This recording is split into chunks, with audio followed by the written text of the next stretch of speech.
Bridget for Tasty TV. I'm sitting next to Todd under a tree. And I'm very grateful to Todd because he agreed to do this interview in the park. So I'm very happy about that. Now I wanted to have a conversation with you, so you know how it goes. If you want to say something, just say it. If you want to think about something, just take your time to think about something and be your natural self. It's easy. Is that easy? I'm an expert on being myself. Yeah? Sometimes myself is uncomfortable or hypersensitive or lots of different things, but however I am, I'm myself. What do you see when you look in the mirror?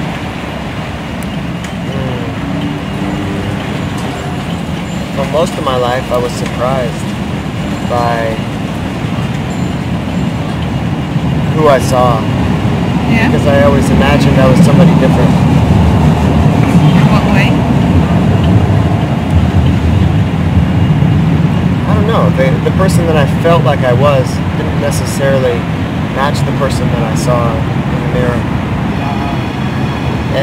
Visually, it's the disconnect that you can have, or that I have. I mean, that's why I'm interested enough in mirrors and, you know, reflective surfaces or vanity of any sort. Yeah. Enough to write a song about it, probably because I've felt that disconnect, and I think probably a lot of people have. Do you think that sometimes they have to have that? Like society, do they impose that you have to look a certain way, or?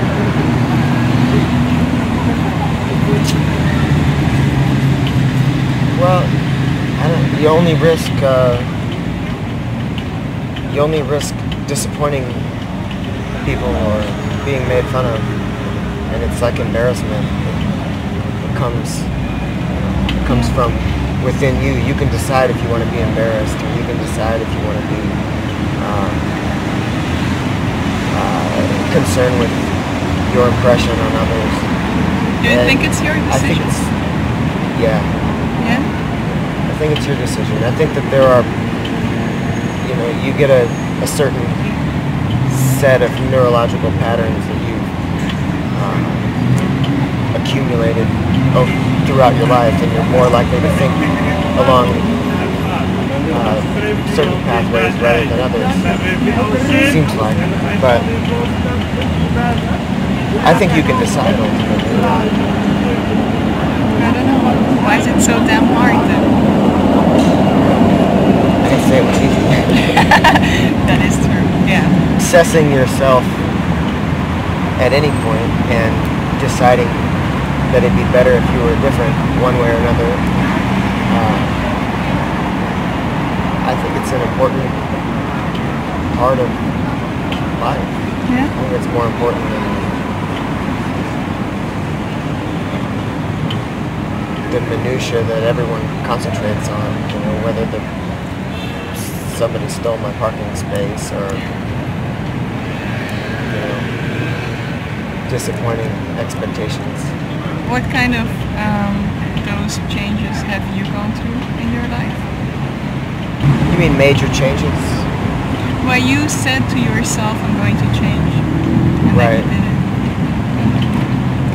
Yeah. I think it happens all the time, but just to give yourself the message, or I mean, to me, if I give myself a message saying, Todd, I recognize this I don't like about myself. Yeah. I don't want to be that way anymore. I want to be different in some specific way. I don't have an exact example, Yeah. because it happens multiple times every day. Multiple times every day. Yeah. I mean, I don't always recognize it as that, but I think that we're constantly doing that and reassessing how we want to be. You know, if you snap at someone, and even if it was necessary, or you felt like it was necessary at the time, you still can be the person that doesn't need to do that and can, conspire to, in a more constructive way, that same, receive the same result. Yeah. Well, now I get it. I thought that you were like having multiple changes a day, but that they were all different. So that kind of seems personality, like a lot. Yeah. Don't you feel sometimes that you're not always the exact same person inside? Oh, yeah. Yeah. But, I guess that's what moods are. well, the thing that I have is that I don't really know who I am still. Like, it's so difficult to say this is the person that I am and to describe myself. Because sometimes there's even contradictions into the person that I am. Yeah, I think that's why I can't tell. That's why I can't tell who I am or what I'm like. Yeah. There's too many contradictions.